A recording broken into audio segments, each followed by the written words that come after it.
US is an incredible country, from the beautiful Hawaiian Islands to the wild rock formations of the Southwest. Each part of the US has something unique to offer that deserves a visit. Let's start this video off at beautiful Lake Tahoe. I have to say that it's my favorite lake in the USA. Located right on the Nevada and California border, Lake Tahoe is the second deepest lake in America with a depth of over 1,600 feet. It's just absolutely massive. What I love about this lake is how clear the water is, and it's just such a stunning blue color. It's also famous for having smooth granite rocks that peek out of the water. Now, a great place to go is Sand Harbor Beach. It's full of clear water and tons of Lake Tahoe rocks. It's an ideal place to swim and paddleboard. Me and my wife were there back in May. Now, while the water was freaking cold, it was still fun to go there and enjoy the scenery. If you do go, I recommend visiting in July or August so the water can warm up a little. After, we're going to head over to Yosemite National Park. Now, located about a 4-hour drive from Lake Tahoe, Yosemite is one of the most stunning national parks. It's famous for its massive granite cliffs,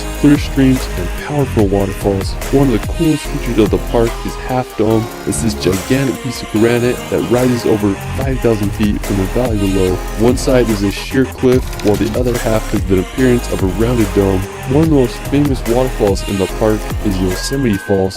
It's one of the world's tallest, with its upper falls being 1,430 feet high. One of the more peculiar waterfalls in the park is Horsetail Falls. During mid-February, the setting sun hits the water just right, creating the illusion of a firefall. Yosemite is home to some of the most beautiful spots in the US, and I hope you all can visit. From Yosemite, we're going to head to the coast to visit Big Sur. Now, located on the Pacific 101 highway, Big Sur is one of America's most scenic drives, known for its winding turns, seaside cliffs, and views of the misty coastline. One of the coolest places in Big Sur is the Bixby Creek Bridge. It's one of California's most photographed bridges, and you'll understand why when you get there. Big Sur is also home to Midway Falls, which is an 80-foot waterfall that falls onto the beach below. If you keep driving south on the 101, it'll take you to this Elephant Seal Vista Point. It's this beach filled with thousands of elephant seals. They're some of the largest and weirdest animals I've ever seen. Depending on what time of year you go there, they may be sleeping on the beach or fighting to the death.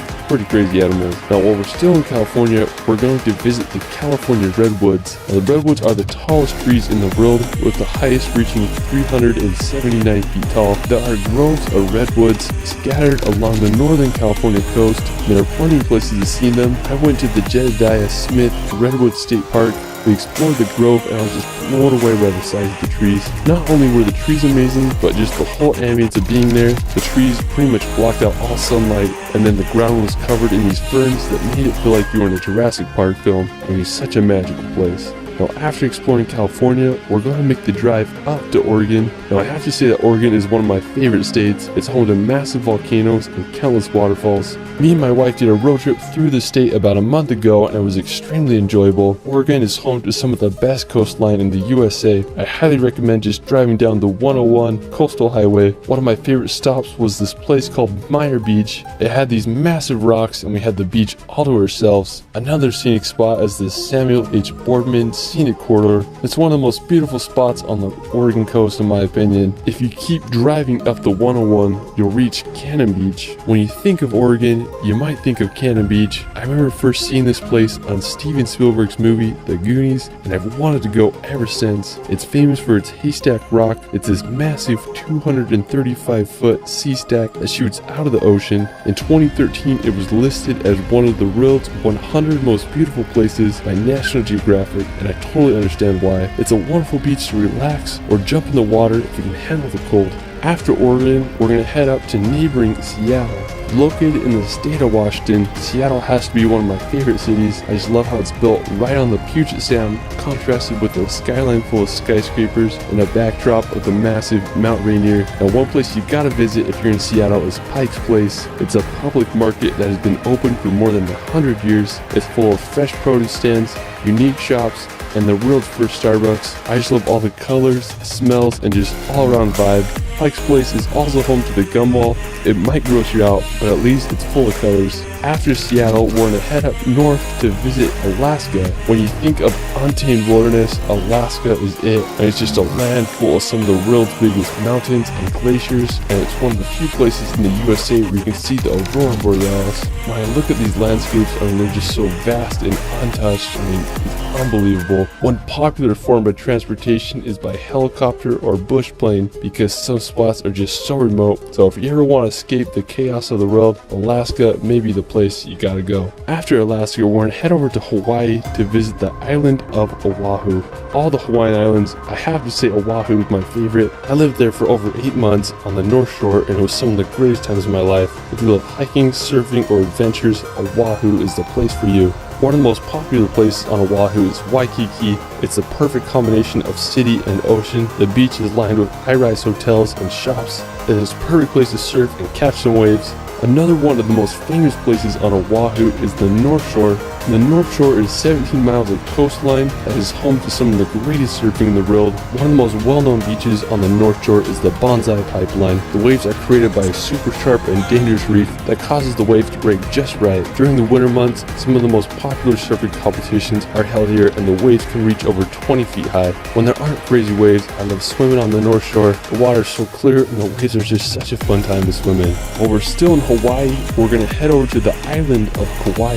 Of all the Hawaiian islands, Kauai is the oldest, making it the most beautiful and diverse. It's nicknamed the Garden Island, and when you go there, you'll understand why. One of my favorite places is the Napali Coast. There are very few places in the world, if any, that match the beauty of this coastline. The Napali Coast is filled with sea cliffs that rise 3,000 feet from the ocean, contrasted with deep, narrow valleys that empty to the sea below. There's several ways to experience the Napali Coast. One of the best ways is by helicopter. Prices range from anywhere between $200 to $300 for a 50-minute tour. You'll be able to get some of the best views of Nepal's coastal cliffs and valleys. Another great way is through a boat tour. These range from 3 to 6 hours and cost upwards to $150 per person. If you're on a budget like me, there's plenty of hikes and lookout spots you can go to. One of my favorites is the Kalalua Lookout. Another amazing place to visit in Kauai is Waimea Canyon. Nicknamed the Grand Canyon of the Pacific, it's over 10 miles long and 3,000 feet deep. I just love the contrast between the red rock against the tropical vegetation. After exploring the Hawaiian Islands, we're gonna head back to the continental US to visit the iconic New York City. With its massive skyscrapers, diverse cultures, and hustle and bustle atmosphere, it's a place that needs to be experienced. I was fortunate enough to live in New York for a few months, and the city lifestyle quickly grew on me. One of my favorite places in the city is the Brooklyn Bridge. The Brooklyn Bridge is one of the most photogenic places in all of New York.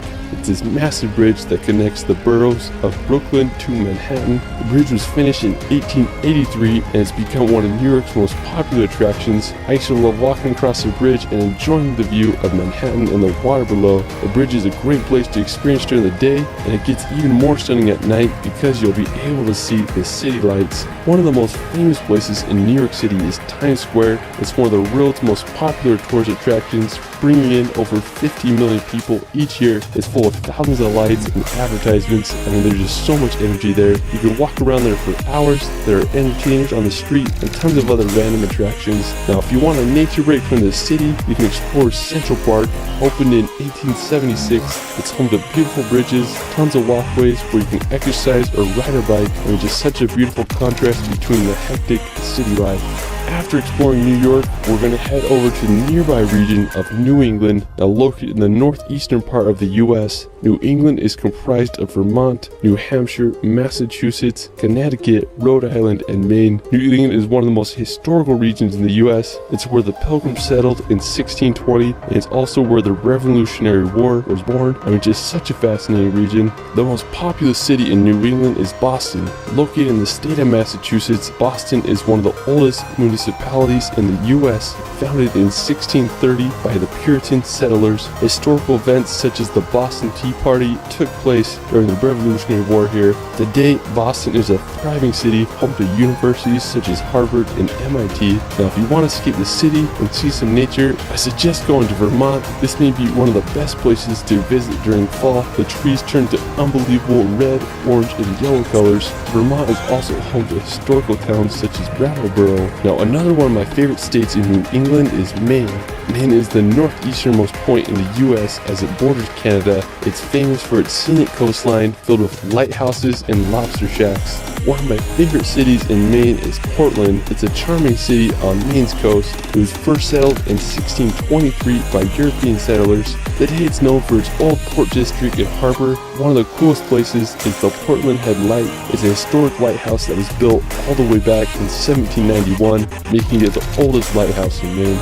Another beautiful place in the state is the Acadia National Park. Acadia is mostly located on the Mount Desert Island. The national park is full of granite peaks, rocky coasts, and tons of beautiful trees. I have to say it's one of the most impressive national parks on the East Coast. After Maine, we're going to head to the opposite side of the country to visit the Florida Keys. So the Florida Keys are a Coral Cay archipelago located right off of southern Florida. It's basically the American version of the Bahamas. What's really impressive is that all the islands are connected by a road, making it one of the coolest drives in the US. I was out in Florida in December and I really wanted to drive all the way to the end of the Keys. When you drive on the bridges, you'll be able to see the blue Caribbean Sea. One of the most impressive ones is the 7-mile bridge. At the time of its construction, it was one of the longest bridges in the world. I mean, it just looks like it never ends. The final destination on the Keys takes you to the city of Key West. It's the most southern place in the continental US. We spent the sunset swimming on Fort Zachary Taylor State Park Beach, and it was just the perfect way to end the day. Alright, after Florida, we're going to head over to Wyoming to visit Yellowstone National Park. I went here a few weeks ago and it was a magical experience. Now, one of the most famous places in Yellowstone is the Grand Prismatic Spring. It's the third largest hot spring in the world with a depth of 160 feet, and from above it displays a remarkable rainbow color. You can walk on the platforms around the spring, but you'll get the best view by taking the short hike up to the Grand Prismatic Spring overlook. Another iconic spot in the park is Old Faithful. It's one of the world's most famous geysers because of its reliability. It erupts around every 90 minutes and the boiling water can reach 185 feet high. You can also make a drive up to the Upper Falls. It's one of the most powerful waterfalls I've ever seen. Another less popular but just as stunning spot is Mammoth Springs. I went there first thing in the morning and it was magical with all its mist coming off the hot spring terraces. Now, while we're still in Wyoming, we're going to head over to the nearby Grand Tetons National Park.